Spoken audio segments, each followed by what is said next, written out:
आप लोगों को तहे दिल से धन्यवाद हमारे वीडियो को देखने के लिए।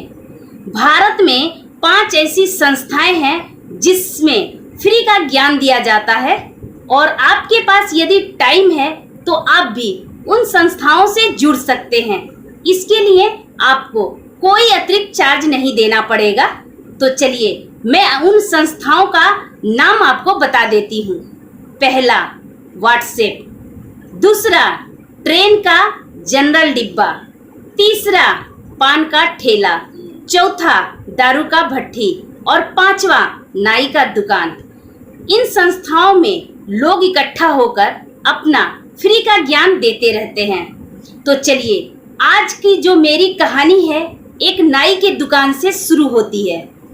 नाई के दुकान में कुछ लोग बैठकर अपने बाल और दाढ़ी कटवा रहे थे। वहाँ पर हर जाति के लोग थे, कोई हिंदू था, कोई क्रिश्चियन था, कोई मुसलमान था। तो प्रभु को लेकर एक चर्चा उठ गई कि प्रभु जीता परमेश्वर है। कुछ लोग इस बात को मान रहे थे कि प्रभु जीता परमेश्वर है।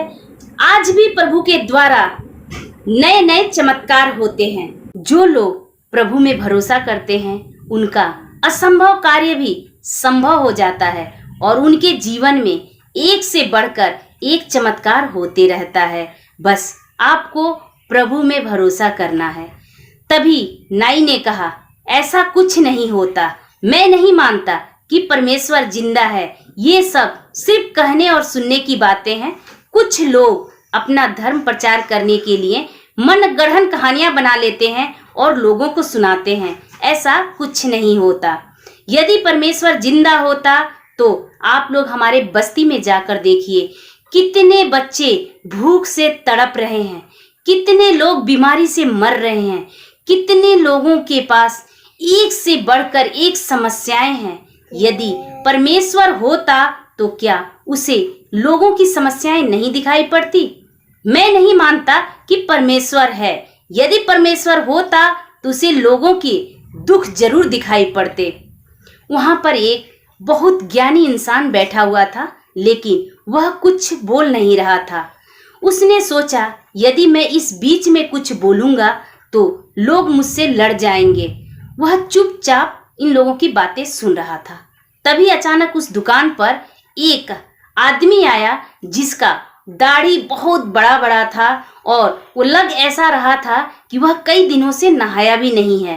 तभी उस ज्ञानी मनुष्य ने उस दाढ़ी मोछ वाले को देखते ही कहा, काश मेरे प्रभु ने इस पृथ्वी पर एक नाई बनाया होता।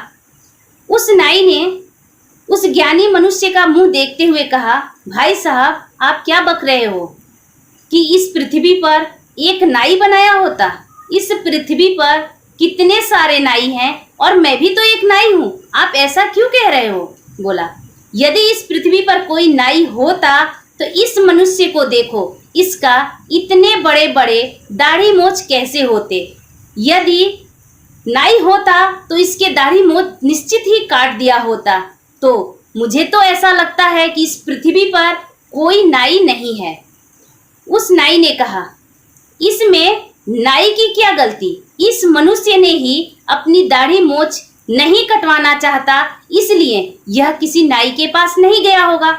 यदि यह अपना दाढ़ी मोछ कटवाना चाहता तो किसी भी नाई के पास जाता तो वह उसका नाई दाढ़ी मोछ काट दिया होता।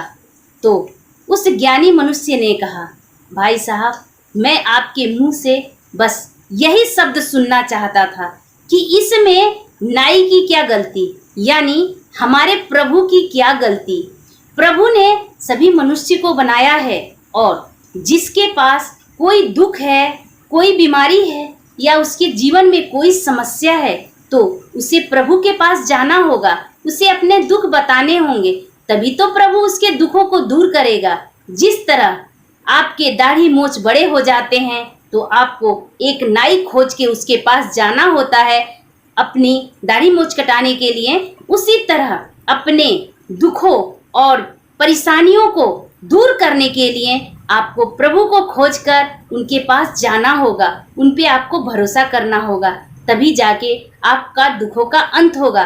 परमेश्वर है, लेकिन आप उसके पास जाओगे तभी ना।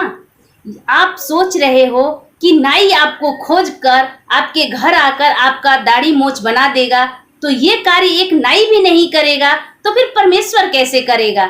इसलिए आपको परमेश्वर के पास जाना होगा।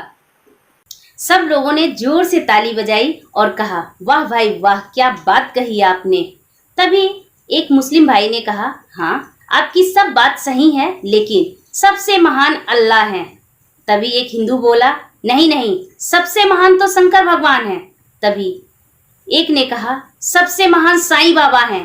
तभी एक ने कहा, सबसे महान गौतम बुद्ध हैं। वहां पर जितने जाति धर्म के लोग थे, सब अपने अपने धर्म को महान बताने लगे और एक दूसरे से लड़ने लगे। वहां पर जो एक बुद्धिजीवी मनुष्य बैठा था, वह चुपचाप सभी की बातें सुन रहा था। तभी सभी लोगों ने कहा, नहीं, ये इन महापुरुष से पूछा जाए कि सबसे महान कौन है, शंकर भगवान या साईं बाबा या प्रभु, या मतलब जितने भी यहाँ पे लोग आपस में झगड़ा कर रहे हैं, सभी धर्म में सबसे महान किसके प्रभु हैं, यानी कौन सा देवता, कौन सा अल्लाह, सबसे महान किसको माना जाए। तभी उस इंसान ने कहा कि ठीक है, इस बात को आप लोगों को समझने के लिए मैं पहले आपको एक छोटा सा कहानी सुनाऊंगा। उस कहानी को सुनने के बाद आप लोग समझ जाओगे कि सबसे महान कौन है। उन लोगों ने कहा, ठीक है सुनाइए।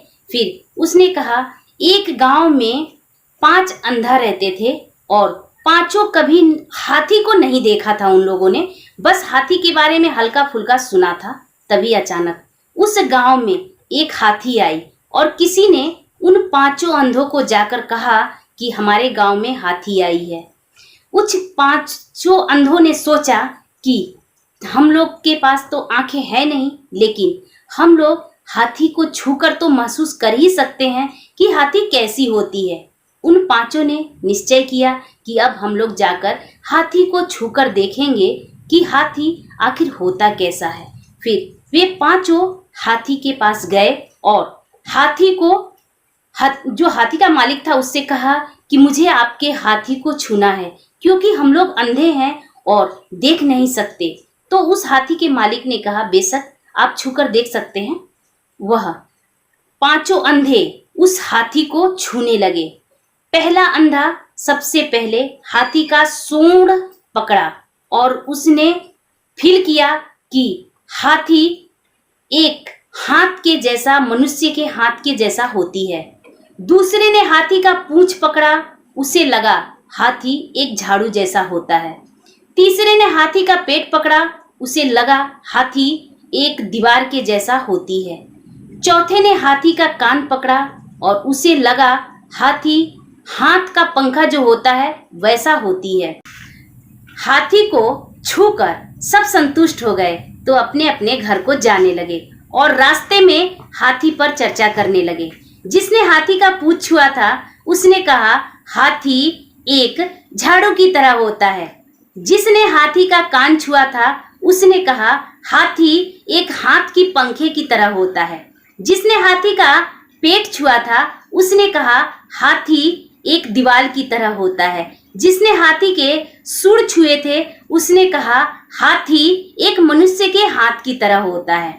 उन लोगों ने हाथी को छूकर जो फील किया था वही एक दूसरे को बता रहे थे, लेकिन कोई भी किसी की बात मानने को तैयार नहीं था। लेकिन वे लोग अपनी बात एक दूसरे को मनवाने के लिए जिद कर रहे थे।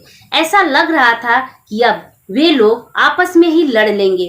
उधर से एक मनुष्य जा रहा था, उसने देखा कि ये 5 अंधे अब आपस में लड़ लेंगे, तो वह वहां पर रुक गया और बोला, भाई साहब आप लोग क्यों लड़ रहे हो? तो उन अंधों ने कहा कि हम लोग आज एक हाथी देखने गए थे, लेकिन हम लोग अंधे हैं इसलिए हाथी को छूकर महसूस किया। मैंने देखा हाथी एक झाड़ू की तरह है। दूसरे ने कहा मैंने महसूस किया कि हाथी एक दीवार की तरह है। तीसरे ने कहा मैंने महसूस किया हाथी एक मनुष्य के हाथ की तरह है। सबने अपनी अपनी फीलिंग्स उस मनुष्य को बताई। उस मनुष्य ने मुस्कुरा के कहा तुम सब सच बोल रहे हो। सब ने जो छूकर महसूस किया बिल्कुल सही महसूस किया। जो गुण और कला तुम लोग बता रहे हो, उस हाथी के अंदर वो सब कुछ होता है। जिसने हाथी को झाड़ू की तरह महसूस किया, उसने हाथी की सिर्फ पूंछ देखी। जिसने हाथी का हाथ पंखे की तरह देखा, उसने हाथी का कान छुआ। और जिसने दीवार की तरह देखा, उसने हाथी का पेट देखा। और जिसने हाथी के पैर छुए, उसे खंभे की तरह लगा। तुम लोगों ने हाथी के अलग अलग शरीर के एक एक हिस्से को छुआ और तुम लोगों ने फील किया कि हाथी वैसा ही है। लेकिन सब कुछ मिला जुला कर हाथी तो कुछ और ही है। जिसके पास आंख है, जैसे मेरे पास एक आंख है, तो मैं देख सकता हूँ कि संपूर्ण हाथी कैसा होता है। और आप लोग के पास आंख नहीं है और आपने सिर्फ हाथी का एक ही हिस्सा देखा है, इसलिए आप लोग आपस में लड़ रहे हो। हाथी का तो कुछ और ही स्वरूप है, जिसे सिर्फ आंख वाले ही देख सकते हैं। और जो आंख के अंधे हैं, वह सिर्फ उसका पूंछ, पैर, कान, पेट देखकर आपस में लड़ते ही रह जाते हैं। तो हमारा जो सचमुच का परमेश्वर है, वो इन सब धर्म जाति से बहुत ऊपर है, बहुत आगे है। उसे देखने के लिए हमें सच्चे दिल से उसे देखना होगा। और इसके लिए हमें किसी भी जाति धर्म का सहारा नहीं चाहिए। इसके लिए हमारे दिल के अंदर की सच्चाई चाहिए। बस उसी दिल से हम सच्चे मन से उसे देख सकते हैं। इसके लिए हमें न किसी जाति का न धर्म का, हमें सिर्फ सच्चाई का सहारे हम प्रभु के पास जा सकते हैं। धन्यवाद।